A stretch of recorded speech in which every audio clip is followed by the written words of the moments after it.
If you've got stuck in a rut doing the same exercises at home, it's important that you can vary your program. This video is going to go through exercises specifically for the upper body, for the arms, that every martial artist should know and be able to incorporate into their routines. Some of these you'll know, some of them you won't, but hopefully, no matter what your level, you can begin to incorporate them and to improve your performance even when we're at home. What is it that makes some exercises more effective for martial arts practice than others? And how can we tailor our exercises in order to maximise our performance? In this series, 25 exercises that every martial artist should know, that is the question we're going to try and answer. We're going to look at a broad range of exercises that incorporate the whole of our body, work of broad variety of different muscle groups, and simultaneously help us develop our flexibility and muscular power in order to improve our performance for martial arts. We're going to look at how we can tailor and tweak exercises in order to better achieve our outcomes as opposed to for a different discipline or a different sport. We're going to talk about the principles behind this as we go, and in each video we're going to look at a small number of exercises that accommodate different parts of our body. So in this video we're going to focus on and look at arms, and we're going to look at exercises that specifically develop our upper body and our actual arms themselves and our shoulders. Having upper body power is essential in order for us to be strong and ultimately transmit the power that comes from the rest of our body, from our core, from our legs, into our hands, which in most cases are often the workhorse of our techniques. Most actions and techniques are executed ultimately through the hands, apart from obviously techniques where we are making use of the legs, such as triangles. But for the vast majority of the time, we almost always start with our hands. So having upper body power and upper body strength is really essential for us to be effective in our techniques. Before we get started, let's talk briefly about how the series will work.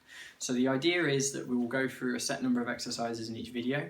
This will be part 1, and we will build up to our full 25 exercises. Some of these exercises will be things that you probably know and do already, and hopefully what you'll get is the benefit of us talking about ways that we can maximise and tailor these specifically for martial arts practice.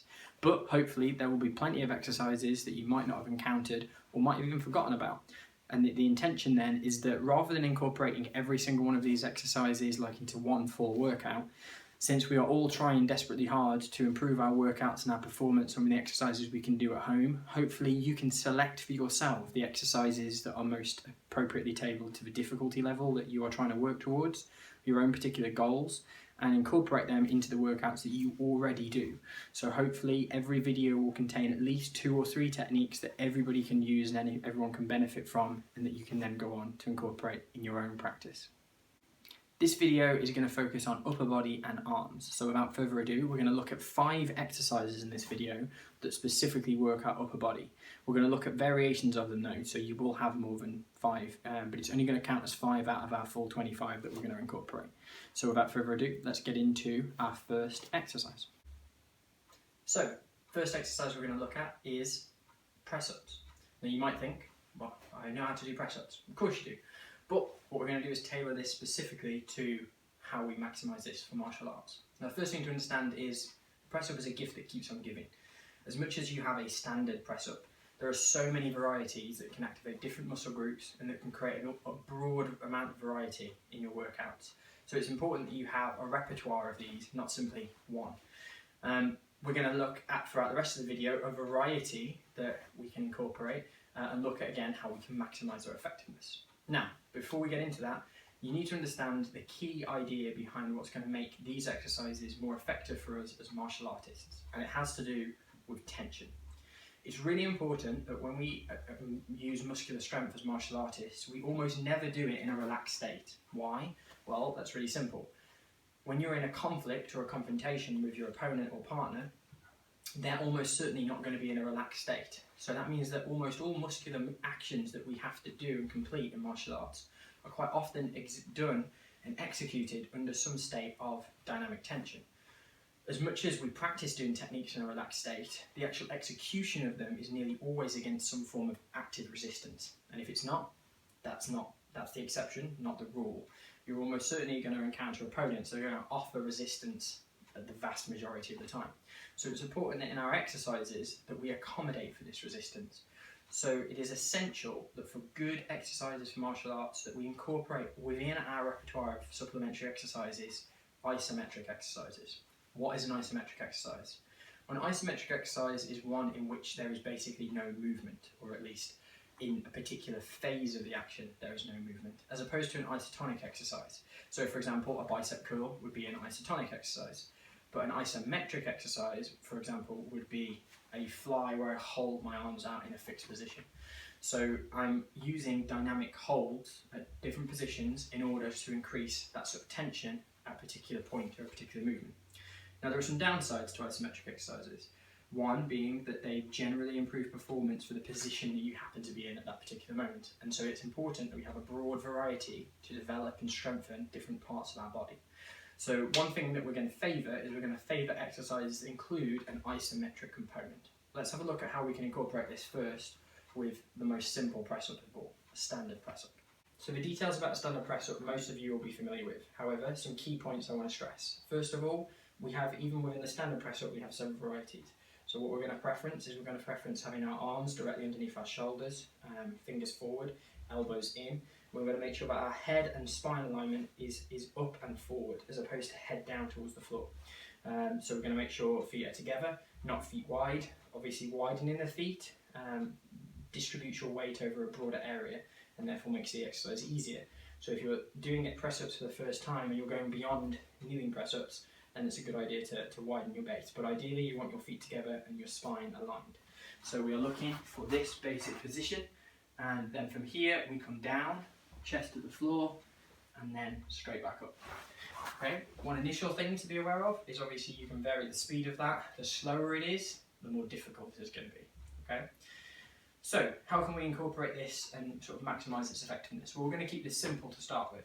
So what I preference with my students with this is that we will do a set number, quite often 10, and then we put in an isometric hold. Students have to hold that position and then the exercise continues.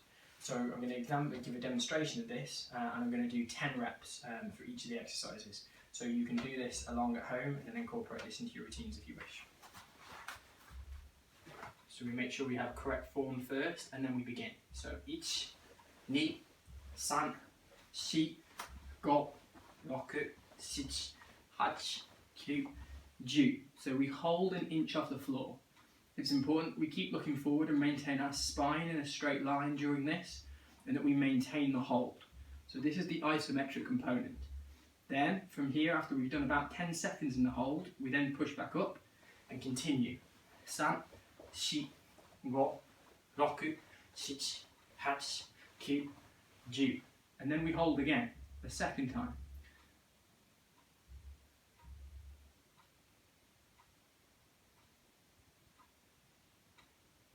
So we do 10 more seconds. And then 1, 2, 3, 4, 5, 6, 7, 8, 9.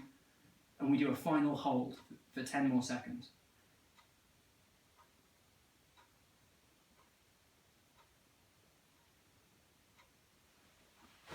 Make sure at the end of your exercise, always to push back up rather than collapse down to the floor. Before we move on to another exercise, let's look at some bonuses that we can include, even with our standard press-up. So 3 really simple variations that you can tailor to particular difficulties. So first, let's just start with the absolute easiest one. If you've never done press-ups before, you may not want to start out even with a standard press-up. That may be too difficult. So to lower the gauge first, you want to do them on your knees, and you want to make sure that you allow your weight to come forward by pushing the hips down. You then want to lever through the knee, down, and then back. So this is a good way of differentiating the exercise and making it simpler. The second option that you might want to do that is of standard difficulty would be to use a wide arm press up. So having your arms out level along the shoulder line. So hands are initially in underneath the shoulders. Second exercise we can do for this standard press up is a wide arm. So we might have something that looks like this. One of the advantages of a wide arm press up is that it uses slightly different muscles. So is a good complement to your standard press up. A third simple example you might want to include would be hands together press up. So a good karate reference to this would be the kata kushanku. Think about the hand position. here. It's not the application of the kata for anybody who treats it as a hunkai, but just as a reference. So instead of having the arms underneath the shoulder this time, we're going to have the arms together in front of the head. So we're in this position. Make sure that you keep your hips down, and then we press up with the elbows out and then back. And this is a nice variant that again makes more, puts more tension into the shoulders when you're doing this exercise. So exercise number 2 is, it's commonly known as Hindu press-ups. Sometimes this exercise is given other names. For example, in yoga, you would typically call this type of press-up going from a downward dog position into a cobra position. Another example, this particular version is sometimes called a nose grind. So it has a lot of different names, but effectively this time you're moving through a body position as you complete the press-up. This is particularly good because this incorporates a second component. It's always good to try and include wherever we can when we're tailoring supplementary exercises for martial arts, which is whole body exercises. And my preference wherever possible is to always try and incorporate as much as my body as possible within a given movement. Whilst it's important to have isolated exercises that work specific muscle groups at specific times, wherever possible, try and include as much of your body so you get used to using your body as one unit. This is really essential for when we complete nearly any action when we apply a martial arts technique. So let's have a look at exercise number 2 and how we do the Hindu press up. So as before, I'm going to do 10 reps and then I'm going to show you some variations. So I prefer to have my feet wide, but some people prefer to have feet shoulder width apart, and that's totally okay. My personal preference is to go onto the balls of my feet rather than keeping the feet flat, but again, that is personal choice. So from here, we spread the legs, I come onto the balls of my feet, we walk forward with our hands. You need to make sure that you're in a good base, and from here, you might want to straighten the spine and push your hips initially back. From here, in this position, you're going to come initially along the floor, nose along the floor, come all the way through, and then up, arching the spine and looking right all the way through to the ceiling. Then bring your hips back to your original starting position. So that's the basic movement. Now we're going to do our 10 reps. So start with your feet nice and wide, get into your initial position, and then when you're ready to go, we do our 10. So from here, each knee, san, shi, go, roku, shichi, hachi, kyu, and ju. Now a nice follow-up to those initial 10 is to do the same exercise in reverse. So let's have a look at what that would look like. So we started with our hips back and we came along the floor.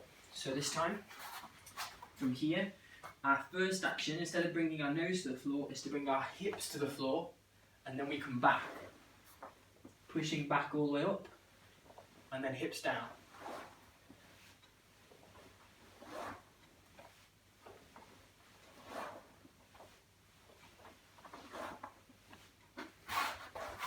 We can complete as many repetitions as we need to. It's quite often nice when you're doing this particular exercise to do 10 one way and then 10 the other. And it's also quite different if you alternate between each one. One forward, one back. Exercise number 3 includes an inversion. So in this exercise, we're going to begin in a bridge position. So this is called an inverted press up. We're going to begin in a bridge position. We're going to arch, which is going to really work on the flexibility of our whole spine. So again, this is a really good whole body exercise that whilst you are developing some muscular power in your arms, is also improving the flexibility in the rest of your body. So this is a really useful exercise to sort of build and strengthen the spine whilst also working the arms. So the technique for an inverted press up, initially you have to get into your bridge. So it's, as a tip before I get into this position, try and bring your feet as close to your bum as possible. Some people prefer to keep their feet flat, some people will prefer to come onto the balls of their feet. I prefer to go onto the balls of my feet because it allows me to walk my feet in even closer and create a bigger arch in my spine, which I prefer. So again, when we do this, we're going to do 10 reps, and then you can include, again, an isometric hold at the end. In this version of the demonstration, I'm not going to do that, but there's no reason you can't. And again, you could do a smaller number of repetitions, so for example 5, build in a hold, and then continue. So we start, bring our feet in, bring our hands close to our shoulders as possible, and have our elbows pointing to the ceiling. We walk our feet in, and then from here we go into our basic bridge. So we elevate and push up. From here we begin our press-ups. So ich, ni, san, shi, go, roku, shichi, hachi, kyu, ju. And then from here, if you wanted to, this is where you could build in your hold before continuing with the rest of your exercise. Technique number 4 is a staggered arm press up. This is again another variant of a standard press up, but is different in the sense that all of the previous exercises that we looked at for number 1 were all symmetrical examples of press ups. Even the nose grind or the Hindu press up is a symmetrical example, whereas this has asymmetry to it, and therefore it puts different amounts of stress into each arm. This is good because it also works different muscles groups in each arm simultaneously. So let's have a look at exercise number 4, which is the staggered arm press up. Now remember, this exercise has a level of asymmetry to it, but it's important that you maintain some sense of body balance. So what we want to do this time is, as we go into the press up position, we're going to take one arm forward and you're going to keep one arm back towards our hip. So from this position, you get into where you want. One thing that you might prefer to do, which I prefer with this exercise, is to turn the fingers of the hand close to my hip down towards my feet. So I have one arm forward, one arm back.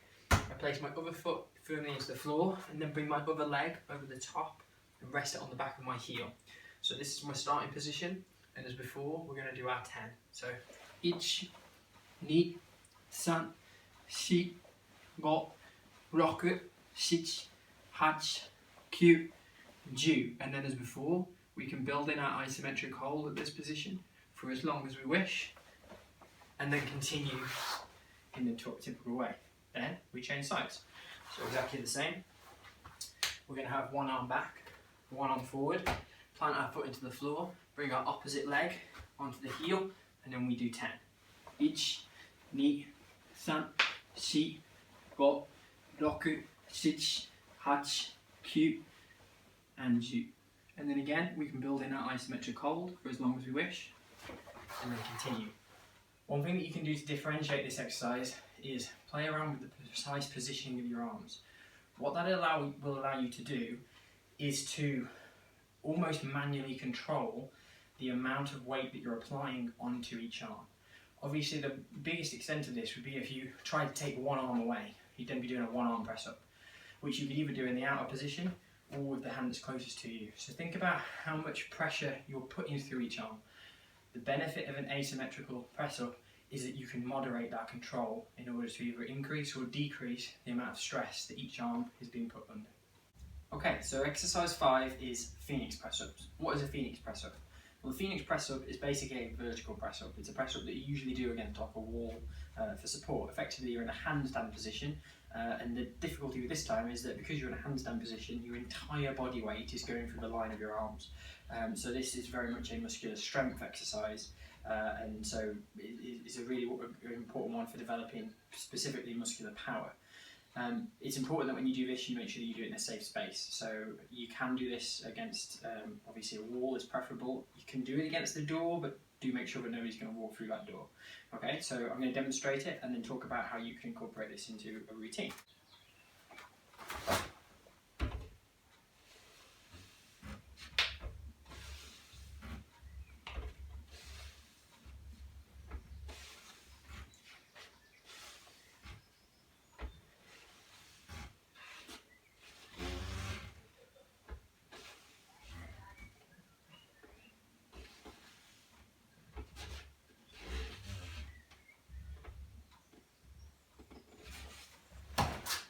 Another variant of what you can do in Phoenix press ups, which is particularly good when you're first starting out, is to hold the press up aspect of it.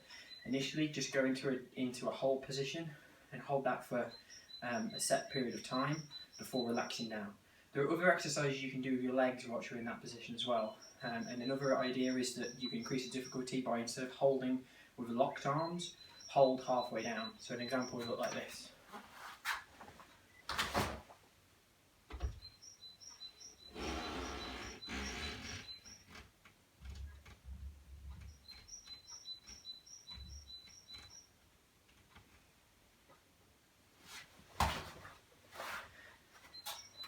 Make sure that when you do the exercise, that you always allow yourself enough time to be able to push back up at the end.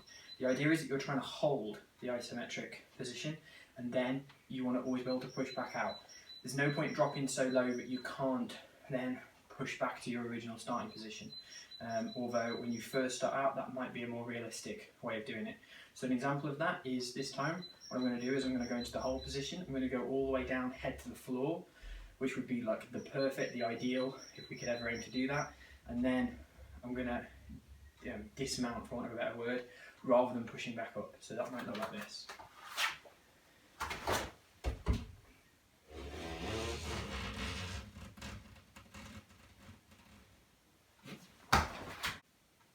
So that's it. Those are the first 5 exercises out of our full 25 that every martial artist should know.